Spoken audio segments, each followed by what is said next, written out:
passport, 4-5, pero yung dokumento, hindi. Kaya nga, ibig sabihin, yung applicant na siya ulit.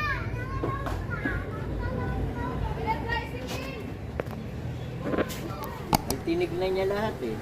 Para may metro ng ano, pag 1 year, hindi mo na bayaran yung ano mo, yung mga liabilities mo sa ano, bago magpa-file ka ulit ang panibagong metro. Ako, pag may utang ka, hindi ka ano yun. Hindi nga eh. Ang daming Hindi, ganyan sa amin. mag-iibang pangalan ka na, mag-iibang. Oo. Tapos yung nag-CCI, ano ba, iba in address mo, tuturo mo, ano, ito yung ano bibigyan mo yung nag-CCI.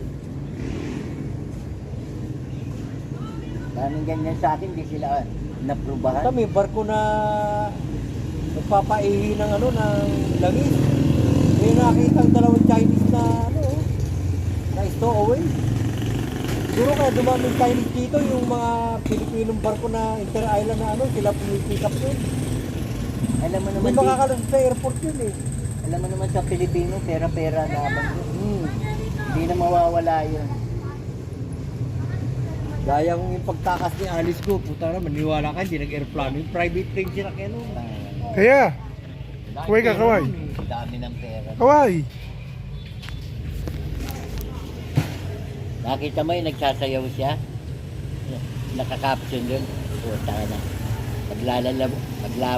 Maglalaway na naman si Jiggoy nito. Ganda ng katawan, ano? Yung nagtitiktok siya, yung sumasayaw. Oo. Lalaway na naman. Meron siyang video na parang eskwelahan na ano, o kainan na gano'n, meeting. May lumapit na bata, inakap niya, nagpa-picture sa kanya. Gusto ng mga taga-Banban yun, dahil nakakatulong doon. Mahirap na lugar lang yung Banban. Natulungan ni Alice Guyon.